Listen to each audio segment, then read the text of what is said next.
Good evening from New York. I'm Chris Hayes. It has been 103 days since Donald Trump took us to war with Iran, and we've had about 103 different proclamations from the man that the war is over, or it's back on, or we have a deal, or that we're about to have a deal, or that we're bombing them again.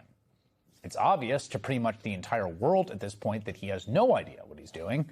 Today, we got all of the above in the space of a few hours. First came the bombing. Yesterday, a U.S. precision strike destroyed a drinking water facility, according to New York Times analysis, a facility that serves 20,000 people, according to the Iranian government, as temperatures have reached well over 100 degrees this week. It is unclear if the U.S. intentionally hit the facility, but of course, targeting civilian infrastructure is a war crime if it was done deliberately. Another U.S. strike on a tanker reportedly killed 3 Indian nationals and left dozens more in the water seeking rescue. The U.S. said the ship ran the U.S. blockade of the Strait of Hormuz. The Indian government has protested. Then Trump called into Fox this morning to brag that the U.S. dropped $250 million of bombs on Iran last night and to promise more. Yeah, there will be more bombing tonight. It'll be a bigger, more powerful. They're finished. We can walk in there tomorrow. We could take soldiers. I don't want to have boots on the ground, but if I wanted to, we could put a small group of soldiers and take over the whole place. They're finished. We dropped $250 million worth of bombs on them last night. You know, the whole thing is crazy. And they're really in submission. They just don't know it yet. For as long as I have covered politics in this country, somehow spending on the military, government spending on bombs just doesn't count. Oh, we dropped $250 million of bombs last night. The Iranian government responded by promising retaliatory strikes outside the Middle East. And then, just 3 hours before the U.S. was set to launch massive strikes, according to NBC News, Trump announced, actually, the war is over.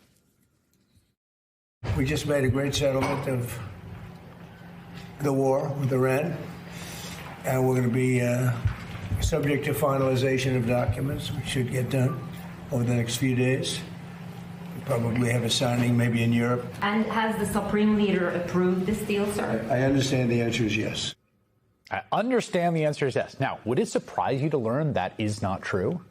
A senior Iranian official tells MS Now Iran has not agreed to anything. State media reported the same thing, but oil prices fell and stocks rose on Trump's guarantees. That's pretty much exactly what happened the nearly 40 previous times Donald Trump promised a peace deal was this close. This whole thing has been impossible to follow, even for professionals like us that have to follow it for a living. The fundamental issue here is that there is a real crisis.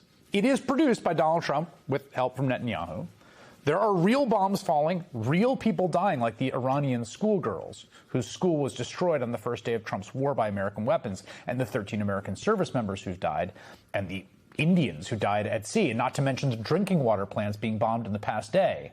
Attacks the military called self-defense strikes, and retaliation for downing of a U.S. helicopter. All of this is real, except to Donald Trump, who is incapable of seeing it, this crisis, as anything other than a PR issue. And he cannot understand why his incessant self-contradictory jawboning isn't getting him better press. Behind the scenes, I will tell you, they won't even dispute it, although they probably would because it makes sense. They're very good. Iran is very good at publicity, but they're not good at fighting. But I took a look, and I must tell you, they can't believe the press they're getting. They can't even believe it. Yeah. And they told me, they said, it's amazing how well we're doing in the papers. We're not doing so well. They're negotiating with us to make a deal. Please, everyone, just take a second with this. The Iranians call Donald Trump in the midst of a war as they're bombing each other to tell Donald Trump secretly, between you and me, you guys are doing so well, we're doing so terribly. I can't believe the press you're getting. Did they really tell you this?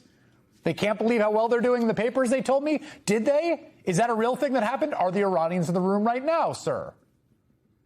And remember, we have seen this before. I think a lot of us blocked it out because it was such a traumatic year of our lives. But this is exactly what happened with COVID.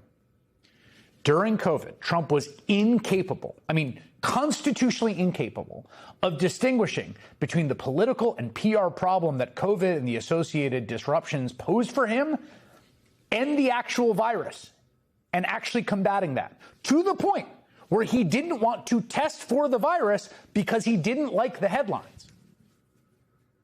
So the media likes to say we have the most cases, but we do by far the most testing. If we did very little testing, we wouldn't have the most cases.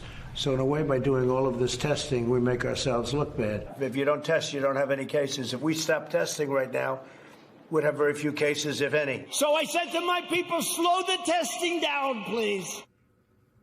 It was a literal virus, a deadly virus, not a PR crisis. It killed hundreds of thousands of Americans. And now, once again, we have a situation where his PR strategy is what's driving everything right now, or at least this morning it was to keep bombing, to try to fabricate a peace deal he can sell, crucially, as something better than the Obama nuclear treaty.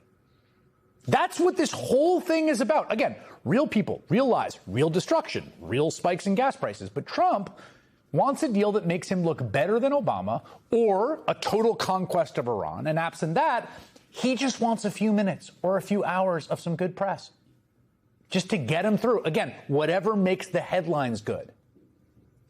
And here's how you know that. When you have serious talks, negotiations about nuclear disarmament, as the U.S. did under Obama, there are, you wouldn't be surprised to hear, extremely complicated, painstaking and obscure technical discussions that have to happen over months with nuclear scientists like Ernest Moniz. I mean, he literally ran the MIT physics department. He was also Obama's Secretary of Energy. He was a linchpin in the Iran nuclear deal in the negotiating team. As talks went on for more than a year, Obama sent Moniz to discuss the technical details of an agreement directly with the Iranian nuclear energy minister, who you see on the far right in this photo. 2 months later, the U.S. had a deal. Negotiators say the physicists speaking to each other were integral to that because, as one White House official put it, they treated these matters as scientific problems. This is how serious administrations tackle serious diplomacy on this very important high-stakes technical issue. While the Trump administration leaves it to these guys, presidential son-in-law Jared Kushner and billionaire donor Stephen Witkoff. Just last week, Kushner and Witkoff finally traveled down to the National Nuclear Lab in Oak Ridge, Tennessee, to consult with experts who could possibly play a role in negotiations with Iran, according to Axios. Possibly. After 4 months of saying a deal is at hand. Now they are, for the first time, meeting with their uranium enrichment experts, none of whom apparently work in Washington. These are not serious people. They did get Axios to quote a U.S. official as saying the meeting was a sign the negotiations are a very serious phase. Oh, they flew down to Tennessee to be like, yeah, run me through this whole enrichment thing. And then what happened? What happened after that? After the reporting about how close we are? We're exactly where we were when Trump launched this war, except, again, for the death and the destruction, which have continued through this ostensible ceasefire, and, of course, the price of gas, which is still above $4 a gallon, which is driving inflation, which has wiped out all wage gains under Donald Trump. I have no idea what happens next. I hope there is a deal. I don't want there to be war. And no one knows what happens next, certainly not Donald Trump. But what is clear is the fundamental goal here is to emerge with a PR win. Nothing about the substance. He's lying and he's blustering. He's using the tools of life and death. Real people raining down destruction, bringing global commerce to a halt, all in the desperate search for good publicity.